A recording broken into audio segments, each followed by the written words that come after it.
Le Québec, c'est nous, c'est la devise, le slogan du Bloc québécois. À 2 semaines des élections fédérales canadiennes, nous donnons la parole à Yves Perron. Bonjour Yves Perron, merci d'être avec nous. Vous êtes candidat à la députation dans la circonscription de Berthier-Mackenzie, c'est au Québec. Allez, si je vous dis pour commencer, bonjour, hi, est-ce que vous mettez un terme à cette entrevue?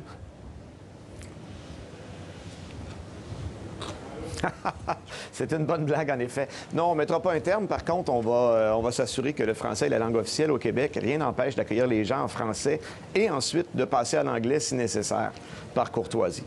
Alors, c'est aussi la langue officielle à TV5 Monde, je vous rassure. Plus sérieusement, le gouvernement québécois le dit clairement, il veut interdire cette formule bilingue, bonjour, hi. Il veut faire en sorte que le français soit la seule langue d'accueil dans les commerces, à Montréal, à Québec-Ville notamment, dans les services publics de la province francophone aussi. Justin Trudeau, lui, est prudent, il ne tranche pas sur cette question. Concrètement, vous, que comptez-vous faire pour défendre la langue française et la préserver si vous êtes élu député ? En fait, nous, le français est évidemment une de nos priorités. Vous savez que nous sommes un îlot de un peu plus de 8 millions d'habitants, noyés dans un océan de plus de 350 millions d'anglophones. Donc, il est normal qu'on vise à protéger notre langue. Tout d'abord, dans la dernière législature, nous avons proposé un projet de loi visant à exiger une connaissance minimale du français pour l'obtention de la citoyenneté canadienne sur le territoire québécois. Cette loi-là a été refusée par tous les autres partis, mais on compte bien revenir à la charge avec ça. Ensuite, vous connaissez la loi 101, qui est une loi qui date de 1977 au Québec, qui protège les travailleurs, qui protège la langue d'affichage et ainsi de suite. Et nous voulons que cette loi soit appliquée aussi aux entreprises de juridiction fédérale. Donc, voici 2 mesures concrètes là, que nous comptons prendre. Et dans le quotidien, c'est bien sûr que nous sommes les chevaliers de la langue française. On va nommer ça comme ça. Yves Perron, il y a 4 ans, en 2015, le Bloc québécois, votre parti, a failli disparaître de l'échiquier politique québécois et canadien avec une 4e place. Aujourd'hui, vous êtes 2e dans les intentions de vente dans la province, 27% derrière le Parti libéral qui est crédité de 35%. Comment expliquez-vous cette remontée, cette embellie? En fait, le travail, la constance, la persévérance, je vous corrigerai peut-être sur 2015. 2015, on avait quand même une amélioration par rapport à 2011, qui était l'élection précédente.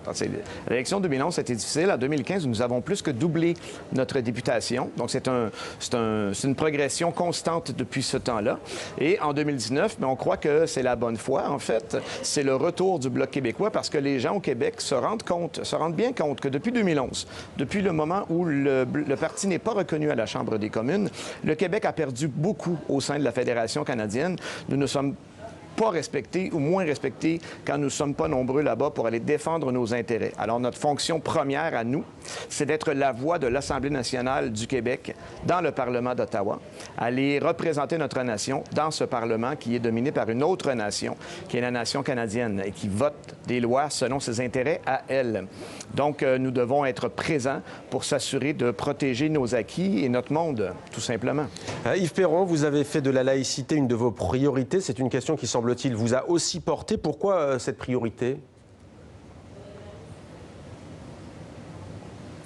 En fait, notre priorité, c'est de respecter la volonté des Québécoises et des Québécois. Vous savez que la loi sur la laïcité, qui a été votée par le gouvernement de la Coalition Avenir Québec de M. François Legault, obtient plus de 70 % d'appui dans la population. C'est une question qui traîne depuis longue date et c'est une loi qui est fort raisonnable. Ce que nous voulons simplement, c'est nous assurer que le Parlement fédéral ne viendra pas entraver le travail de notre Parlement national, qui est l'Assemblée nationale qui est située à Québec. Cette loi, dans le fond, émet des balises claires du vivre ensemble. Et c'est très simple, vous savez. Nous sommes super accueillants. Nous voulons accueillir des gens de partout au monde. Il y a 3 petites conditions pour que le vivre ensemble se passe bien. Tout d'abord, on demande aux gens d'accepter le fait que ça se passe en français au Québec. Il me semble que c'est assez simple. On en a parlé en début d'entrevue. Et c'est fondamental. C'est notre identité profonde. Ensuite, les femmes sont égales aux hommes. C'est un principe de base aussi qu'il faut affirmer dès l'arrivée des gens. Et finalement, l'État, le gouvernement, n'a pas de religion. Ce n'est pas un mouvement contre une religion ou une autre. C'est une affirmation simplement pour établir une égalité de tous les citoyens face à l'État lorsqu'il reçoit des services, que ces services-là soient laïques. Yves Perron, vous pourriez obtenir 20 sièges de députés au moins à Ottawa. On précise d'ailleurs que la particularité de ce scrutin, c'est que vous, le Bloc québécois, vous vous présentez seulement dans la province du Québec, mais c'est la deuxième province électoralement la plus importante à l'échelle nationale. Absolument. Si vous obtenez des sièges et que vous pouvez peser dans la balance, vous allez choisir qui? Justin Trudeau, le libéral, ou alors le conservateur Andrew Scheer? C'est pas à nous de choisir le gouvernement. Nous, notre fonction, c'est vraiment d'aller représenter notre nation. Et peu importe qui sera choisi par les autres Canadiens pour diriger le pays, nous, c'est d'avoir le poids dans la balance. Ce qui est très intéressant, c'est que ce soit M. Scheer ou M. Trudeau, si nous sommes 20, vous avez nommé le chiffre 20, on peut aller à 25, 30, 35, pourquoi pas, nous aurons le mot final sur plusieurs décisions. Et c'est ce que les Québécoises et les Québécois, on espère, vont comprendre, d'avoir une voix qui porte leurs priorités à eux et qui défend leurs intérêts, toujours sans aucun compromis. Vous savez, nous n'avons pas à faire des compromis pour l'exploitation du pétrole de l'Ouest, par exemple. On pense qu'il faut mettre fin rapidement aux subventions aux énergies fossiles. Mais avec une députation nombreuse, on pourra faire passer ces orientations-là. Le rêve de l'indépendance, vous y croyez encore du Québec? Ah, bien sûr, sinon je serais chez moi, mon cher monsieur. Faut y croire, c'est la nature des choses. La nation québécoise n'est pas la nation canadienne, tout simplement. C'est pas parce que les Canadiens sont méchants ou ils n'ont pas les mêmes intérêts. Nous, ce qu'on souhaite, c'est d'avoir un partenariat clair dans lequel on travaille à des politiques communes lorsque nos intérêts sont convergents. Et lorsque nos intérêts ne sont pas les mêmes, bien, on fait chacun nos choses chez nous, tout simplement.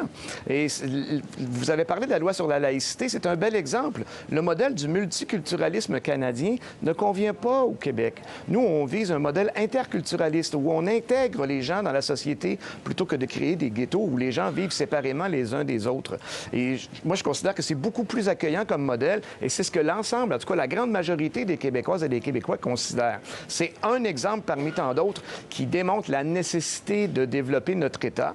Et plus on fera des pas je dirais, décisif vers cette réalité-là, mieux ce sera et plus ce sera facile de le réaliser complètement le jour venu.